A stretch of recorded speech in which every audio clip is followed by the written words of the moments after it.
indah dari nama Yesus. Tiada nama yang lebih berkuasa dari namanya. Kita angkat pujian. Ku diberi kuasa.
Di tengah-tengah situasi yang mungkin kacau, tapi Tuhan menanamkan sukacitanya dalam hati kita. Ada saudara, kita angkat pujian, Tuhan memberiku kegirangan. Tuhan memberiku kegirangan dan sukacita melimpah, minyak yang baru dicurahkan, haleluya ku bersorak.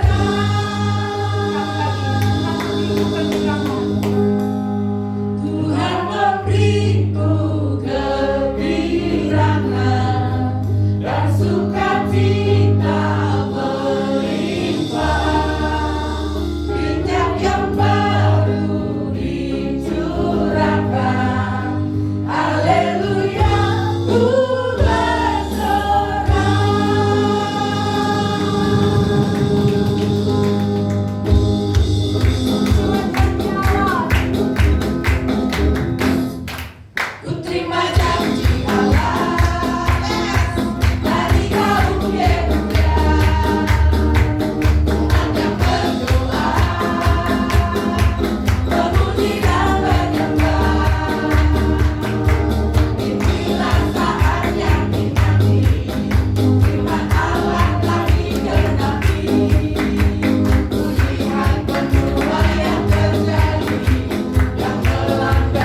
mendengarkan sabda firman Tuhan.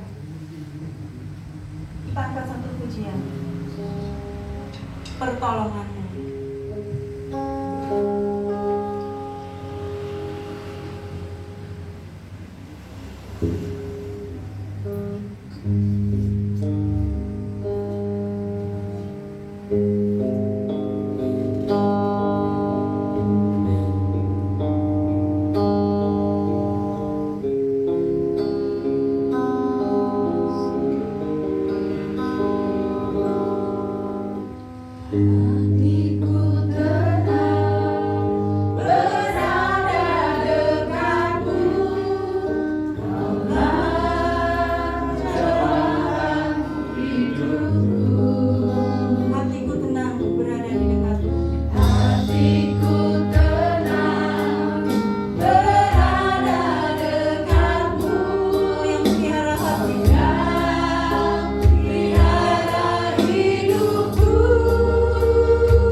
Tiba saatnya kami mau mendengarkan sebagian firman. Berfirmanlah Tuhan, pakai bibir hamba-Mu, dan biarlah firman-Mu menjadi berkat bagi setiap kami yang mendengarkannya. Di dalam nama Tuhan Yesus Kristus. Haleluya. Amin.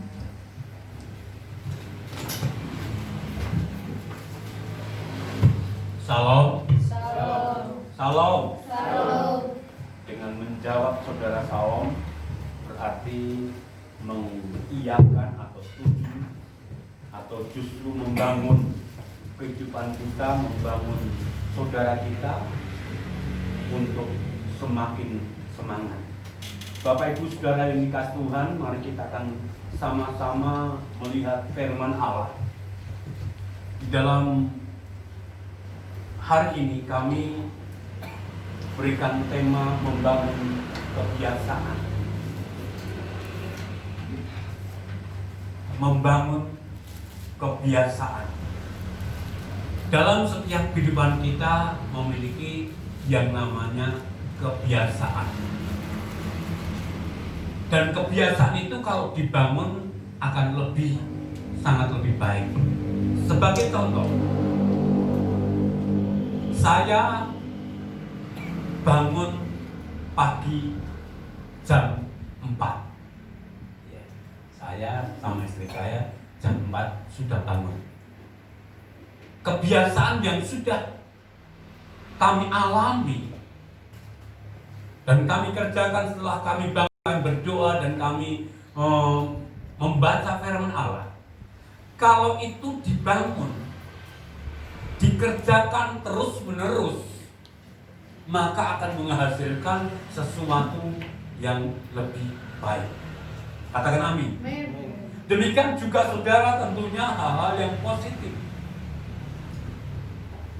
Kalau saudara mengerjakan segala sesuatu, dibangun akan menghasilkan sesuatu yang sangat-sangat berkualitas.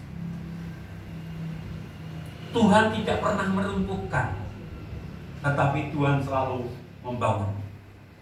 Dalam usaha kita menyelaraskan setiap area kehidupan kita dengan firman, kita harus memastikan setiap prinsip firman tidak hanya berhenti menjadi suatu pemahaman atau hanya wacana belaka.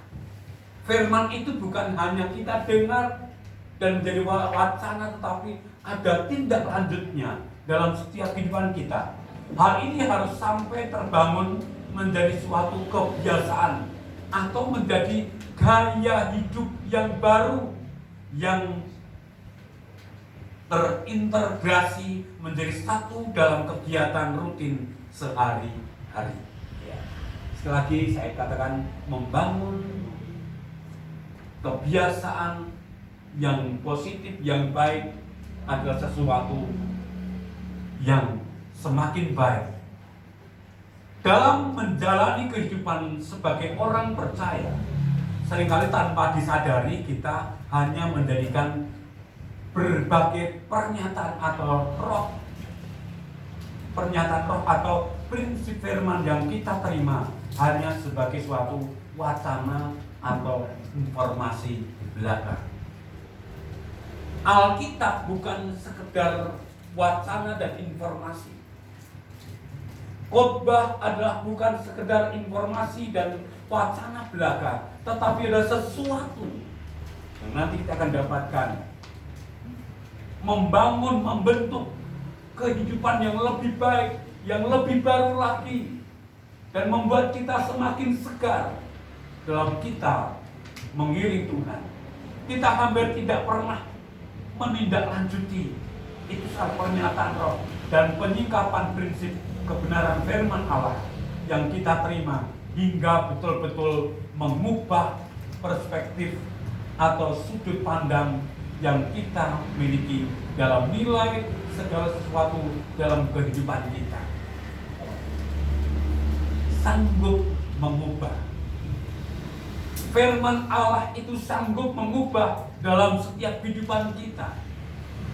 Diubahkannya dari yang jahat menjadi yang terbaik.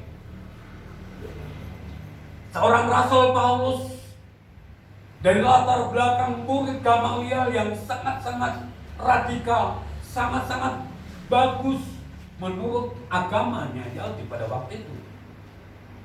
Tetapi setelah dia dalam perjalanan ke Damsyik, dia bertemu dengan Tuhan. Maka dikatakan firman Allah, ada sinar matahari yang membuat dia buta 3 hari. Dan akhirnya merubah Paulus atau Saulus.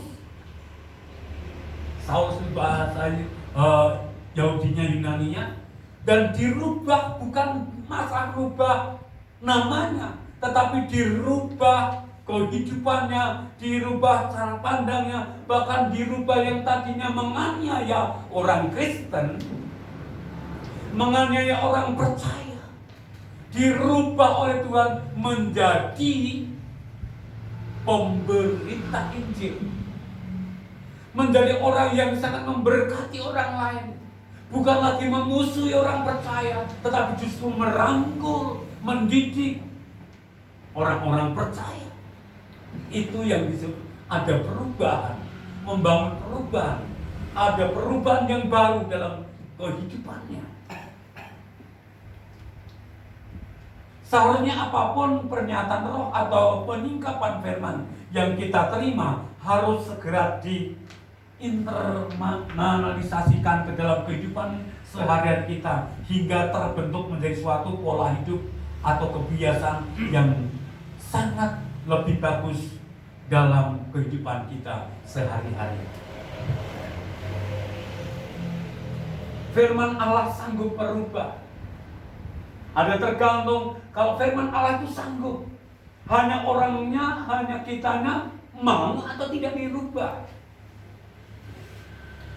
Kalau nilai firman Allah, niat firman Allah, niat Tuhan itu ingin merubah kehidupan manusia, akan menjadi lebih baik.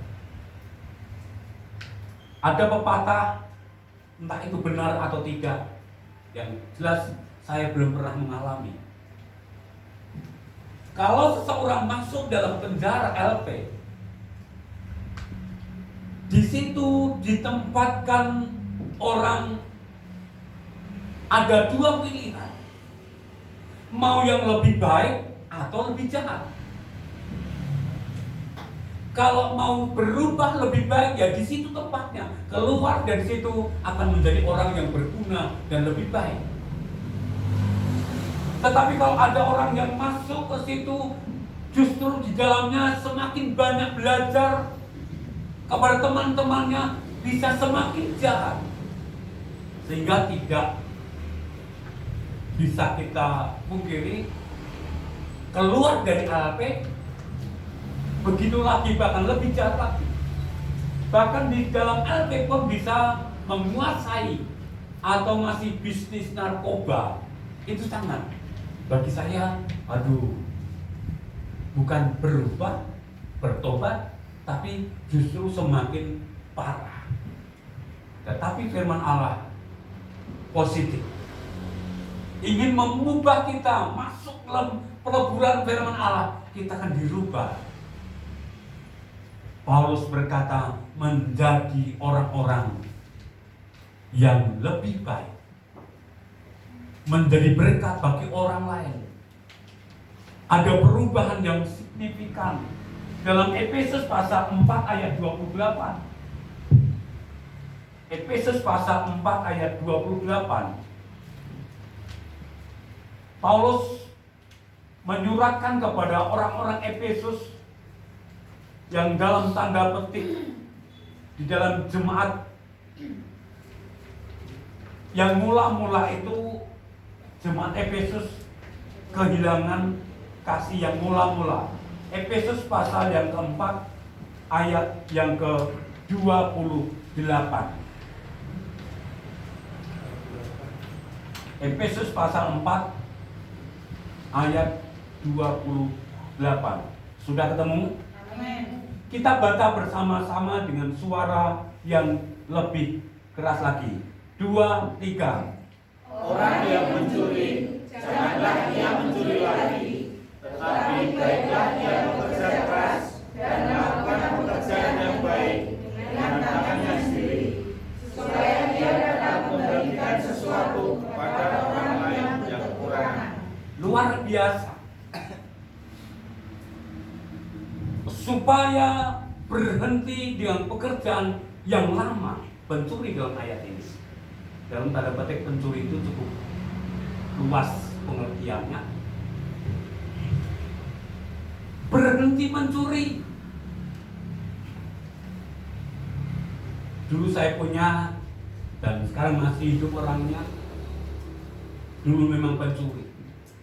Dia berkata, kalau tidak mencuri sehari, tangannya itu gatal-gatal. Rasanya gimana gitu? Sebelum dia percaya kepada Yesus. Tetapi begitu dia percaya kepada Yesus, dia tinggalkan pekerjaan itu. Walaupun masih dikenal namanya si A, bekas pencuri. Bekas pencuri. Misalnya Noto bekas pencuri ya. Masih dikenal. Sehingga kalau ada orang bertanya di kampung ini, kenal namanya si I, si A. Oh Pak, ya, yang bekas pencuri. Ya, saya tidak tahu tapi namanya. Tetapi sekarang kehidupannya begitu banyak, menolong banyak orang. Yang dahulunya dia menguasai lereng Gunung Merbabu di sebelah sana tentang pengairan. Jadi kalau ada orang punya kerja, itu membutuhkan air yang cukup banyak. Dulu waktu belum percaya kepada Yesus, orang tidak datang kepada dia, bisa airnya tidak mengalir, kekurangan air. Entah dialirkan kemana atau dibuang, pokoknya dia maunya rese saja. Tetapi setelah dia percaya kepada Yesus, justru dia berani membantu mereka tanpa upah. Kalau dulu harus ada ini dan itu dan lain sebagainya. Tetapi sekarang dia berani dengan segenap hati. Dia berjuang, dia melayani Tuhan. Ya, dia katakan, aku sekarang melayani Tuhan. Sesuai dengan ayat ini, yaitu untuk orang lain. Sebagai orang percaya, supaya bekerja keras. Bekerja keras. Kalau pencuri itu saya lihat kerjanya tidak keras, lebih mudah. Saya lihat di 86 itu, kalau yang mencuri sepeda motor hanya kurang lebih 2 menit dapat sepeda motor satu dengan harga kurang lebih 2 juta. 2 menit itu terlalu lama, cepet bawa lari. Sementara CCTV sekarang di mana-mana, dia tidak pikirkan itu. Tidak mau kerja keras, tidak mau bekerja dengan tangannya. Dahulunya sukanya begini, sebelum percaya kepada, tapi sekarang setelah percaya kepada maunya begini, artinya memberi. Kalau dulu yang maunya menerima, sekarang harus maunya memberi. Terbangunnya suatu kebiasaan baru dalam kehidupannya, memberikan suatu jaminan bahwa firman atau pernyataan roh yang dia terima tidak akan pernah hilang dari hidupnya. Tidak akan pernah hilang dari hidupnya.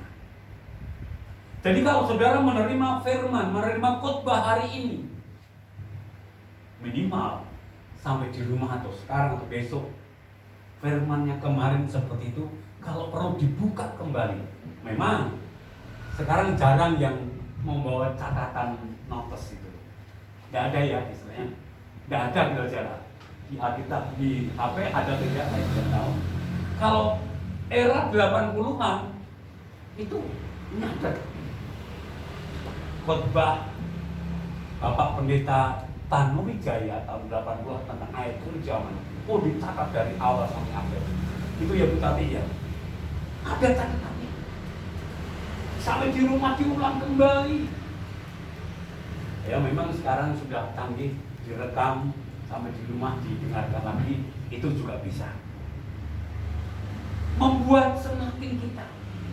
Hari ini juga minggu kemarin sudah direkam sama saudara kita. Dan hari ini juga sehingga para singer leadernya pakai seragam dan itu luar biasa. Karena masuk YouTube dan saya kabarkan di seluruh Indonesia biar kelihatan sing jenenge Mbak Nana itu kaya ngopo. Wah, kayak kita Mbak Indra, aku tak ketemu kayak gitu ya. Oh, kayak Mbak Ika. Orang Bali pun tahu ya. Sampai di situ. Dan hal ini membangun kita, membangun semangat kita. Saya sendiri terbangun dengan hal ini. Terima kasih dengan UKSB yang memberikan kita dampak yang lebih serius.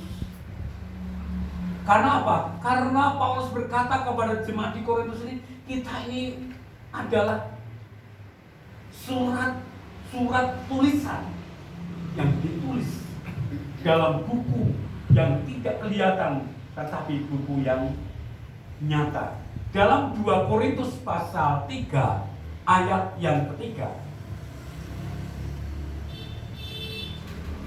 2 Korintus pasal 3 ayat yang ketiga. Ketemu?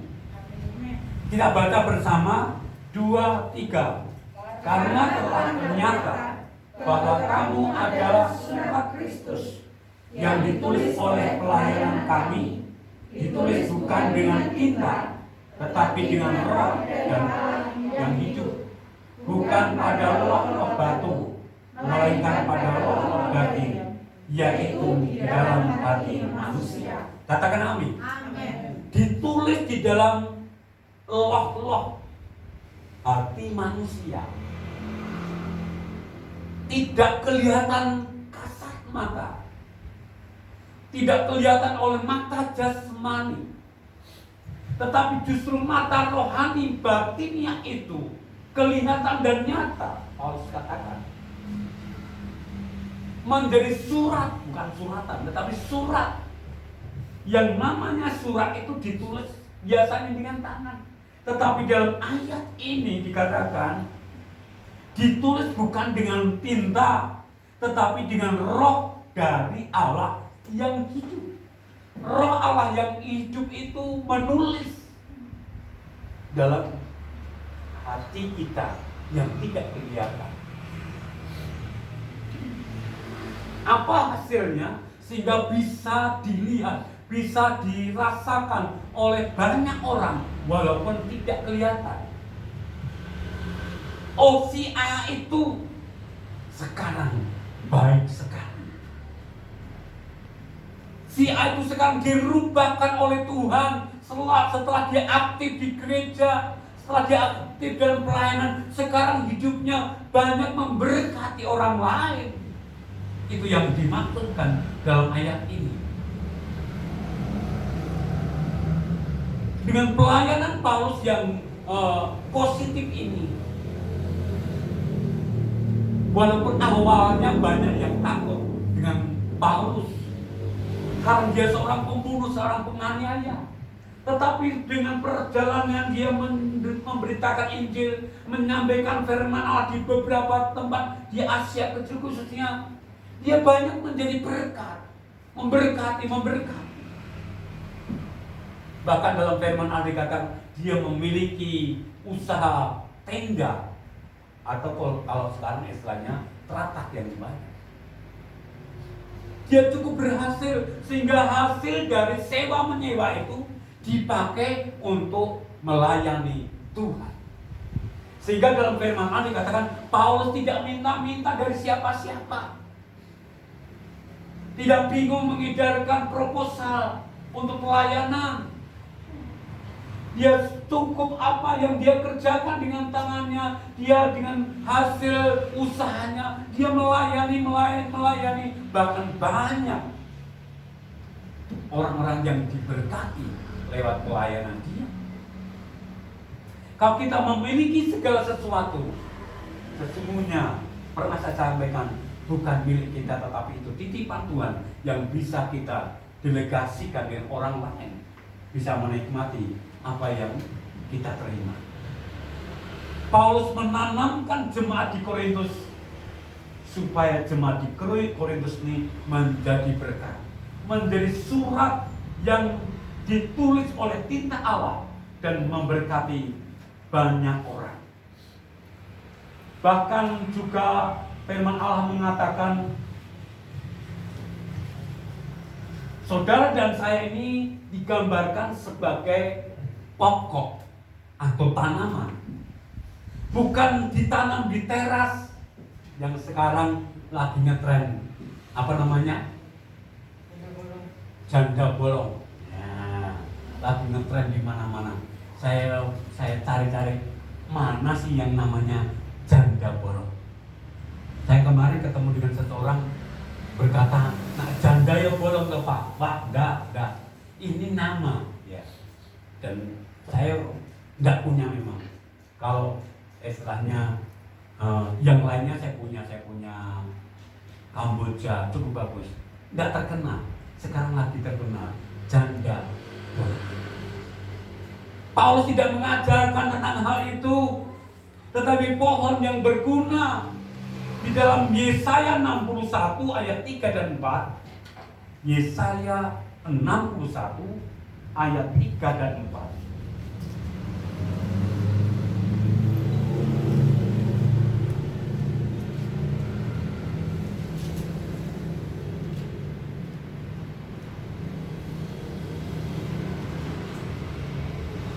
Yesaya 61 ayat 3 dan 4. Ketemu? Mari kita baca bersama-sama dengan suara yang cukup keras. 2, 3. Untuk mengaruniakan kepada mereka perhiasan. Lala dan Yakub, buktinya untuk pesta kegantian kamu, nyanyian Puji-pujian ganti semangat yang bugar, supaya orang menyebutkan mereka pohon arbani kebenaran, tanaman Tuhan untuk memperlihatkan keagungannya. Mereka akan membangun reruntuhan yang sudah berabad-abad dan akan mendirikan kembali tempat-tempat yang sejak dahulu menjadi sunyi. Mereka akan melalui kota-kota yang runtuh, tempat-tempat yang turun menjadi sunyi. Bapak Ibu Saudara yang dikasih Tuhan, dalam ayat tadi, dalam ayat yang keempat, ayat 3, supaya orang menyebutkan mereka pohon terbantin kebenaran, tanaman Tuhan. Luar biasa. Saudara dan saya ini menjadi tanaman Tuhan. Tentunya yang menanam juga Tuhan. Memang di dalam 1 Korintus, kamu yang menanam. Ada yang menanam, ada yang menyiram, tetapi yang menumbuhkannya itu adalah Tuhan. Tuhan memberikan jawatan seorang penginjil. Dia menginjil ke sana kemari dan dia sukanya menginjil. Tuhan juga memberikan tanggung jawab seorang pendoa syafaat. Saya punya teman, ada kurang lebih 3 atau 4 orang, sukanya berdoa terus. Ada orang dengan orang sakit, datangi doakan. Ada yang minta didoakan. Dia pekerjaan seperti itu. Saya berkata, saya tidak mampu seperti itu. Dan mereka berkata, aku tidak diberikan tanggung jawab untuk menggembalakan. Mereka hanya berdoa. Dalam ayat ini Tuhan tanamkan, Tuhan berikan, Tuhan kita diibaratkan sebagai pohon tanaman terbantin kebenaran yang ditanam oleh Tuhan di bait Allah. Saya diberikan hikmat oleh Tuhan. Kalau tanaman itu dipindah-pindah, belum sampai hidup dipindah lagi. Mungkin dari pot ke polybag, dari polybag tidak suka ditanam di tanah yang asli. Mungkin kurang bagus lagi, dibelikan pot yang lebih bagus. Saya diberikan hasilnya tidak akan baik, bahkan mungkin bisa layu dan mati karena dipindah-pindah terus. Antrak, saya orang Jawa. Akarnya belum sampai makan, belum sampai menetap sudah dipindah lagi. seorang pemberita Injil dan sering mengadakan KKR, seorang hamba Tuhan yang punya jemaat cukup banyak. Dia berkata, saudara dan saya ini sudah dari sananya, dari awalnya ditanamkan di salah satu organisasi atau gereja. Kalau bisa, jangan berpindah-pindah. Istilahnya hamba Tuhan berkata, jangan seperti kutu loncat. Di sini tidak kerasan, pindah sini. Di sini ada musuh, pindah sini. Musuh. Maksud saya bukan musuh apa ya? Kurang harmonis, pindah sini. Dari sini belum sampai menikmati firman, ada masalah, pindah sini lagi. Dia berkata, 10 kali berpindah, masalah itu tetap akan mengejar, bukan selesai karena pindah. Saya berkata, betul juga. Apakah dengan pindah dari sini ke sini masalahnya selesai? Tidak juga. Tidak selesai. Justru semakin banyak masalah karena di sini belum selesai, tambahnya di sini. Di sini belum selesai, tambahnya di sini. Betul juga. Saudara dan saya ditanamkan. Kalau saudara mengakui ya atau tidak, saudara ditanamkan oleh Tuhan di gereja penyebaran Injil ini. Berdoa supaya saudara menjadi catatan, menjadi surat-suratnya Tuhan, surat-suratnya Tuhan yang sudah menjadi berkat di tempat ini, menjadi pohon tarbanding kebenaran di tempat ini, sehingga bisa dinikmati oleh orang lain, dinikmati diri sendiri, keluarga kita, dan orang lain akan menikmati.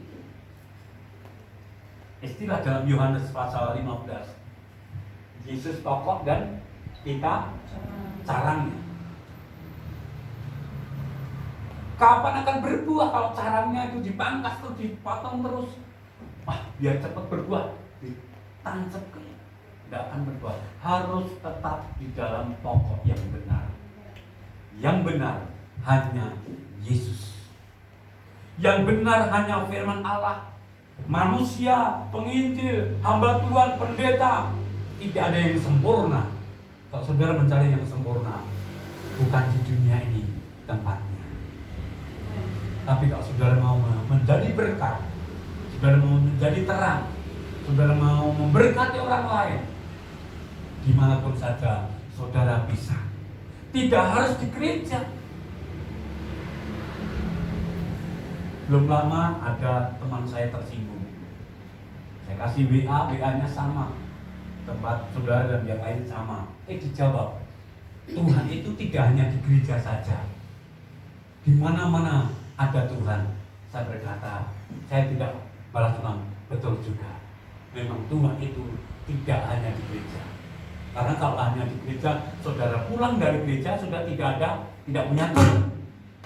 Tetapi Tuhan ada di mana-mana dan sanggup memelihara saudara dan saya. Tetapi paling tidak, kalau saudara tertanam di dalam satu gereja, maka paling tidak di dunia ini ada yang disebut organisasi dan administrasi. Itu perlu. Dalam tanggal bulan ini, bulan Oktober dan bulan Desember, ada orang yang minta saya melayani pemberkatan. Ini sebagai contoh. Kenapa mereka?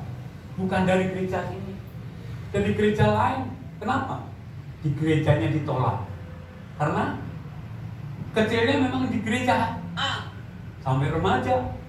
Begitu remaja dia hilang, tidak tahu kemana. Giliran mau menikah, dia datang ke gembalanya minta diberkati. Oleh gembalanya ditolak. Maaf,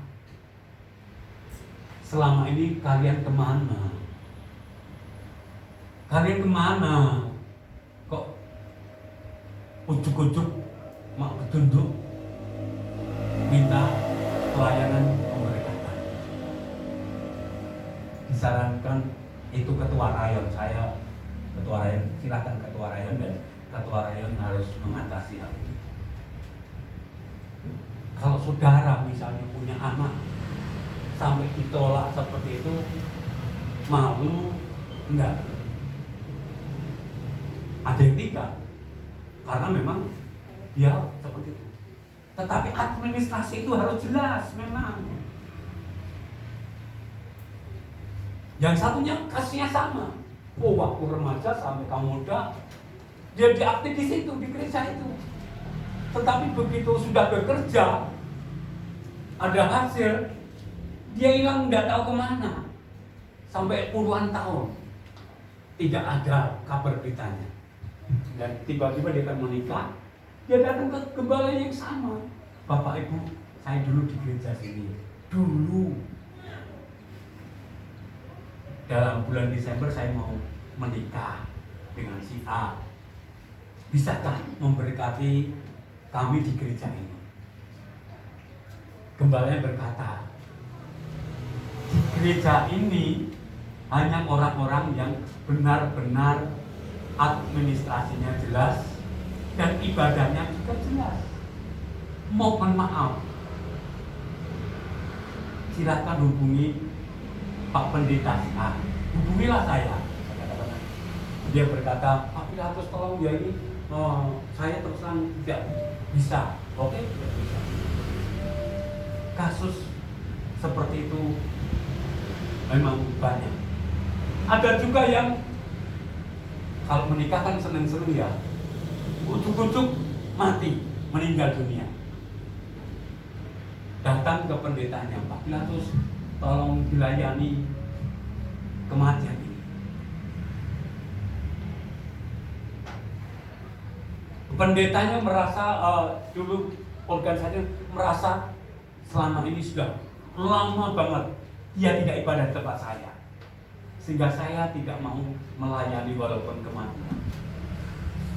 Sampai akhirnya dimakamkan dengan cara agama yang lain. Habislah yang namanya nama gereja karena merasa tidak dilayani. Tetapi ini menjadi cambuk oleh banyak orang betapa pentingnya kita berakar, bertumbuh di salah satu organisasi, salah satu gereja, menjadi berkat dimanapun saudara berada. Itu yang kami rindukan sebenarnya, hal semacam itu. Sedikit tidak apa-apa, tetapi disiplin, sungguh-sungguh. Daripada jumlah dengan yang banyak, tapi yang sedikit yang aktif. Kasihan. Untungnya saya ini orangnya murah hati, suruh melayani tak layani gitu aja. Enggak pandang. Suruh melayani itu suatu anugerah yang besar bagi saya. Tapi kalau ada pendeta yang menolak, jangan salahkan pendeta juga. Dia punya hak untuk menolak karena dasar administrasi. Bapak Ibu Saudara yang dikasih Tuhan, saudara dan saya ditanamkan menjadi kuat, kokoh di salah satu tempat di gereja, bahkan di rumah. Kalau saudara kebetulan memiliki rumah, kalau saya di Sukorayu, pasti Tuhan punya rencana saya di Sukorayu akan dibuat Tuhan menjadi berkat di sana. Itu pasti. Demikian juga mungkin saudara ditempatkan di kota, saudara menjadi berkat di kota, di lingkungan saudara. Mungkin saudara sedang mampunya sewa atau kontrak, di mana saudara berada, di situ Tuhan tanamkan menjadi orang-orang, menjadi surat Tuhan, menjadi berkat bagi orang lain. Artinya, dimanapun saja, bukan Coca-Cola, kapan saja kita dibuat Tuhan menjadi berkat bagi orang lain. Tuhan Yesus memberkati.